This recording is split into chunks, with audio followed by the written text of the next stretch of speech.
ये कहानी मेहनत की है, ये कहानी अंधविश्वास की है और ये कहानी घमंड की है। इस कहानी की शुरुआत लगभग 1 साल पहले मध्य भारत के एक अनजाने से गांव में होती है। वैसे तो ये किसानों का ही गांव था। इस गांव में सभी किसान रहते थे, पर एक किसान ऐसा था जिसके पास जमीन बहुत कम थी, पर वो सबसे ज्यादा मेहनत करता था। उस किसान का नाम था विश्वास। विश्वास ना सिर्फ मेहनती था, बल्कि वो खेती के साथ नए नए प्रयोग भी करता था। गांव के अन्य किसान गेहूं, चावल, सोयाबीन के भरोसे रहते, वहीं विश्वास कभी गेंदे के फूल की खेती करता, कभी गुलाब के फूल की खेती करता, कभी गाजर की खेती करता। वो अपने खेत के साथ नई नई फसलों के प्रयोग करते रहता, पर उसे हमेशा एक बात की शिकायत रहती है कि उसे उसकी मेहनत के अनुसार कभी फल नहीं मिलता। पर विश्वास की सोच यहाँ गलत थी, क्योंकि उसकी जमीन काफी कम थी, इसलिए उसका मुनाफा भी कम था। वो कितनी भी मेहनत कर लेता, बड़े किसानों जितनी आय उसकी कभी नहीं हो पाती। तभी एक घटना होती है जो उसकी पूरी जिंदगी बदल देती है। जब गांव के सभी किसान चने की फसल पर अपना ध्यान लगाकर बैठे थे, तब विश्वास प्याज की खेती कर रहा था। वो अपने पौधों को पानी दे ही रहा था कि उसने देखा कि उसके पीछे से कुछ सरसराहट की आवाज आ रही है।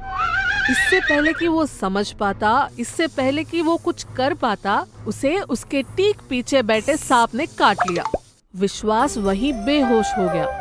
उसे आसपास के खेत वाले किसानों ने जैसे तैसे जल्दी जल्दी अस्पताल पहुंचाया।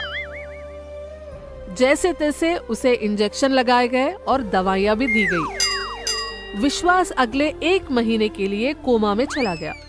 पर जब विश्वास कोमा से बाहर आया तो एक अच्छी खबर उसका इंतजार कर रही थी। इस साल पूरे भारत में प्याज की फसल बहुत कम हुई थी, इसीलिए प्याज के दाम 100 रुपए किलो तक पहुंच गए थे। और ठीक इसी समय विश्वास की प्याज की फसल भी तैयार खड़ी थी।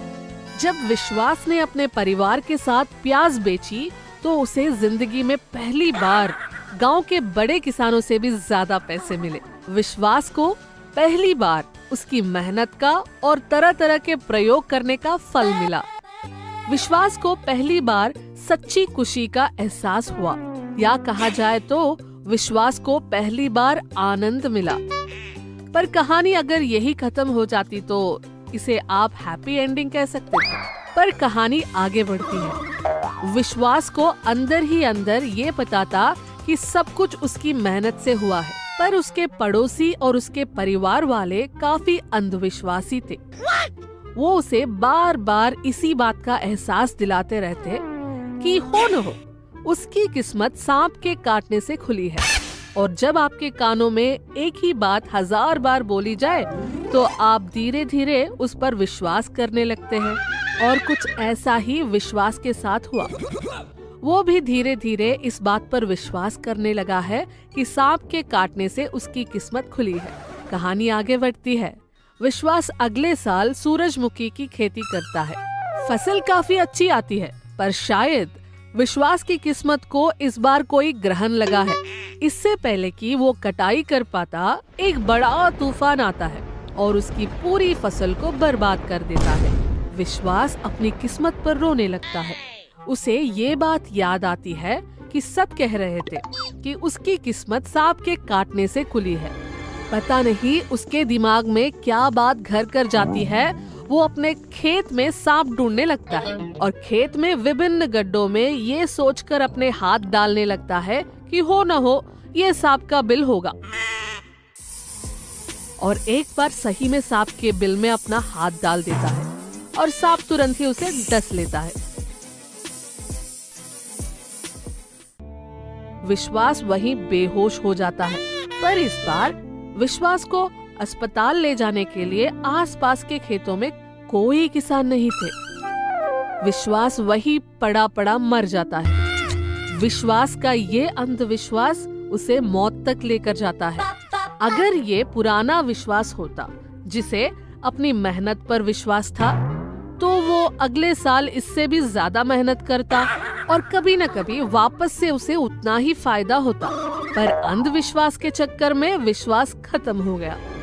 आप भी ऐसे ही कई कहानियाँ अपने आसपास सुनते होंगे। क्योंकि आप पढ़े लिखे हैं तो ये आपका फर्ज बनता है कि अंधविश्वास को मिटाने में आप जो कुछ कर सके करें। अगली बार ऐसी ही किसी कहानी के साथ आपसे फिर मुलाकात होगी। तब तक अपना ध्यान रखें।